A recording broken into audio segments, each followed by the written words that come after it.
السلام علیکم ورحمۃ اللہ وبرکاتہ۔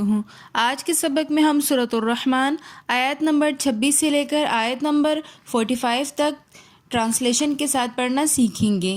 آئیے اپنے سبق کا آغاز کرتے ہیں تعوذ اور تسمیہ کی تلاوت سے۔ اعوذ باللہ من الشیطان الرجیم، بسم اللہ الرحمن الرحیم۔ کل من علیہا فان، اور ہر چیز فنا ہونے والی ہے۔ وَيَبْقَى وَجْهُ رَبِّكَ ذُو الْجَلَالِ وَالْإِكْرَامِ، اور باقی رہے گا صرف اللہ پاک کی ذات جو کہ عظمت اور بزرگی والی ہے۔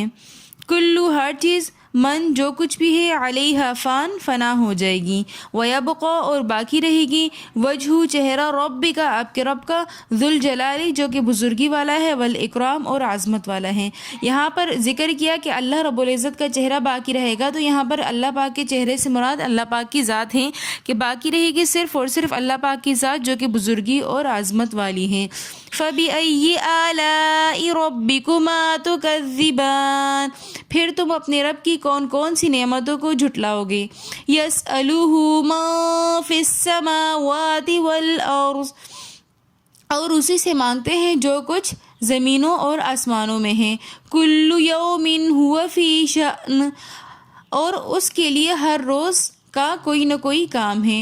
کلو ہر چیز، یومن ہر دن، کل یومن ہر دن، ہوا اس کے لیے، فی شأن کوئی کام ہے، یعنی اللہ پاک کے لیے ہر روز کے لیے معاملات جو ہے نا وہ ہوتے ہیں، یعنی کہ کسی کے ہاں اولاد کی پیدائش، روزی کی تقسیم، بارش وغیرہ، یعنی کہ اللہ پاک بذات خود یہ کام نہیں کرتے، لیکن اللہ پاک اپنے لفظ کن کے ذریعے سے ہر روز کے لیے یہ کام فرماتے ہیں۔ فَبِأَيِّ آلَاءِ رَبِّكُمَا تُكَذِّبَانِ، پھر تم اپنے رب کی کون کون سی نعمتوں کو جھٹلاؤ گے۔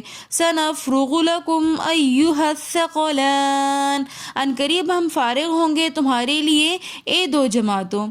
یہاں پر اللہ رب العزت فرما رہے ہیں کہ ہن قریب ہم فارغ ہوں گے، تو اللہ پاک کی ذات کبھی بھی اس چیز کی محتاج نہیں ہے کہ وہ ایک کام سے فارغ ہو کر دوسرے کام کی طرف متوجہ ہوں۔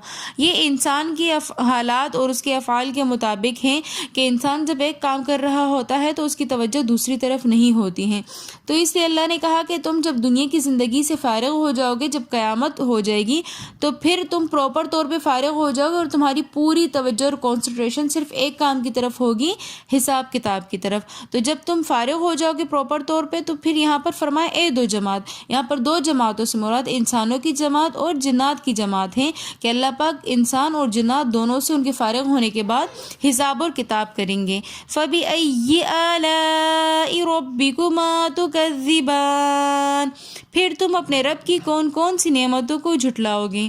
یا معشر الجن والانس ان استطعتم ان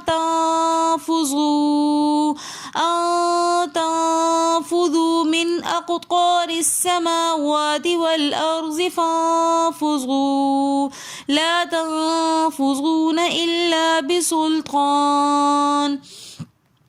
اے جن اور انس کی جماعت، اگر تم طاقت رکھتے ہو کہ تم بھاگ جاؤ گے آسمان اور زمین کو کناروں سے تو بھاگ جاؤ۔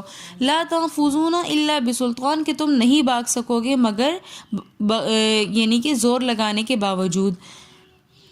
یا معشر الجنی، اے جماعت جنوں کی، والانسی اور انسانوں کی، ان استطعتم اگر تم استطاعت رکھ سکتے ہو، ان تنفذوا کہ تم بھاگ جاؤ، من اقطار السماواتی آسمانوں کے کناروں سے، والارض اور زمین کے کناروں سے، فانفذوا تو تم بھاگ جاؤ، لا تنفذون تم نہیں بھاگ سکو گے، الا بسلطان باوجود زور لگانے کے۔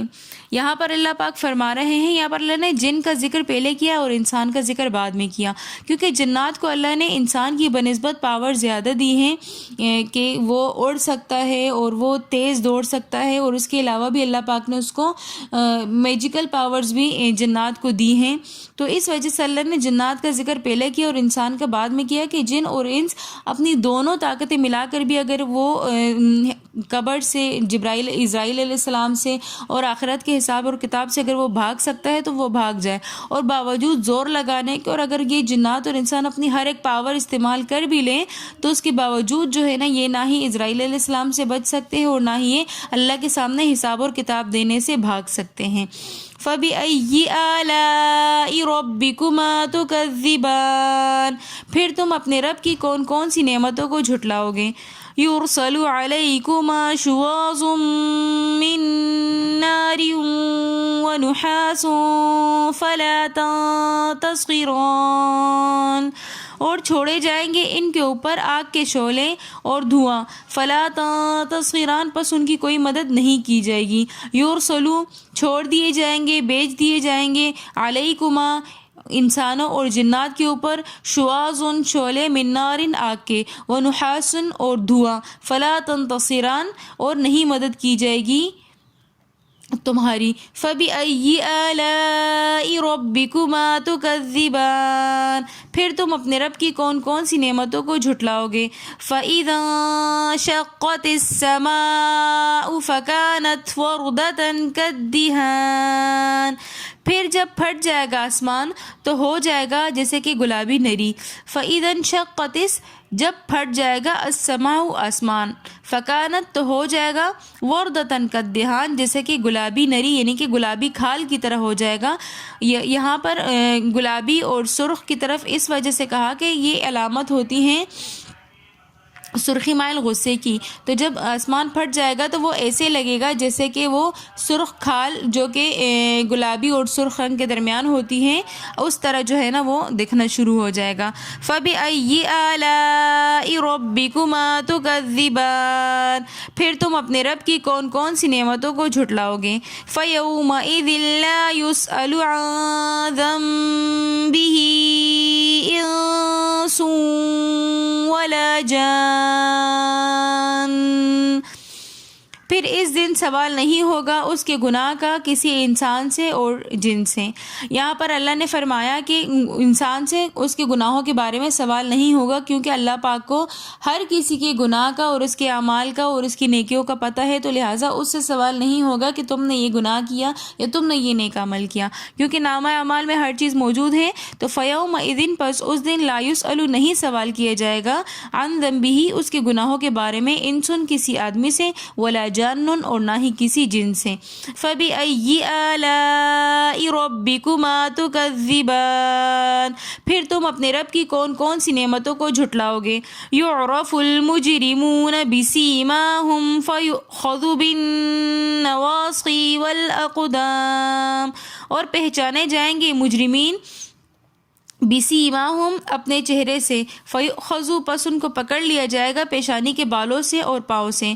یعرفو پہچان لیے جائیں گے مجرمین بِسِیمَاهُمْ اپنے چہرے سے، فَيُؤْخَذُ پس ان کو پکڑا جائے گا بِالنَّوَاصِی پیشانی کے بالوں سے، وَالْأَقْدَامِ اور پاؤں سے، یعنی کہ جب حساب و کتاب ہو جائے گا، جو جہنم کے محافظ فرشتے ہیں تو ان کے لیے گناہ گاروں کو پکڑنا کوئی مشکل نہیں ہوگا، وہ گناہ گاروں کو ان کے چہرے سے پکڑ لیں گے۔ اور پھر آگے اللہ فرما رہے ہیں کہ جہنمیوں کو کیسے پکڑا جائے گا، فرشتے ان کو پیشانی کے بالوں سے پکڑ کر گھسیٹتے ہوئے لے کر جائیں گے اور جہنم میں پھینک دیں گے، یا پھر کچھ کو پاؤں سے پکڑ کر گھسیٹتے ہوئے لے کر جائیں گے اور جہنم میں پھینک دیے جائیں گے۔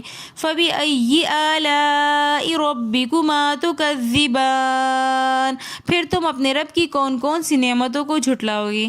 هَذِهِ جَهَنَّمُ الَّتِي يُكَذِّبُ بِهَا الْمُجْرِمُونَ، یہ جہنم ہے جس کو جھوٹ بتلاتے تھے گناہ گار۔ هذه یہ جہنم ہے، التی جس کو، یکذب جھٹلاتے تھے، بها المجرمون گناہ گار۔ آپ علیہ السلام جب منافقین اور کفار کے سامنے جہنم کا ذکر کرتے تھے تو ان کو دنیا کی زندگی کے سامنے جہنم ایک جھوٹ لگتی تھی، تو قیامت کے دن جب یہ جہنم کو دیکھ لیں گے تو پھر اللہ فرمائیں گے کہ یہی ہے وہ جہنم جس کا تم دنیا میں استہزاء کرتے تھے اور اس کا انکار کرتے تھے۔ یطوفون بینہا وبین حمیم آن، پھریں گے اس کے درمیان اور اسی کے درمیان ہوں گے کھولتے ہوئے پانی میں۔ فَبِأَيِّ آلَاءِ رَبِّكُمَا تُكَذِّبَانِ، پھر تم اپنے رب کی کون کون سی نعمتوں کو جھٹلاؤ گے۔ یطوفون پھریں گے، بینہا ان کے درمیان، وبین حمیم آن اور بھڑکتے کھولتے ہوئے پانی کے درمیان۔ جہنمیوں کو یہاں پر اللہ پاک فرما رہے ہیں کہ وہ جہنم کے اندر جب پھریں گے آگ کے شعلوں میں تو ان کو پیاس لگے گی، تو پیاس دینے کے لیے بھی ان کے لیے کوئی نارمل پانی نہیں ہوگا بلکہ بھڑکتا ہوا گرم پانی ان کو پلایا جائے گا۔ یہاں پر درمیان میں اللہ پاک نے فرمایا کہ گھیر لے گا ان کو، یہاں پر آیت نمبر 34 میں، کہ چھوڑے جائیں گے ان کے اوپر آگ کے شعلے اور دھواں۔ اس سے مراد یہ ہے کہ جہنم کے اندر کچھ جہنم ایسی ہوں گی کہ جن کے اندر صرف اور صرف جو ہے نا وہ صرف آگ ہوگی اور شعلے ہوں گے، دھواں نہیں ہوگا، اور کچھ جہنم ایسی ہوں گی کہ جن کے اندر صرف اور صرف دھواں ہوگا، آگ کی روشنی نہیں ہوگی۔ تو یہ دو قسم کی جہنمیں ہوں گی جو کہ اللہ پاک نے گناہ گاروں کے لیے اور مجرمین کے لیے بنائی ہیں۔ اللہ پاک ہماری حفاظت فرمائے۔ اگر آپ کو ہماری آج کی ویڈیو پسند آئی ہو تو ویڈیو کو لائک، کمنٹ، شیئر اور سبسکرائب ضرور کیجیے گا۔ ملتے ہیں نیکسٹ پارٹ کے ساتھ، تب تک کے لیے اللہ حافظ۔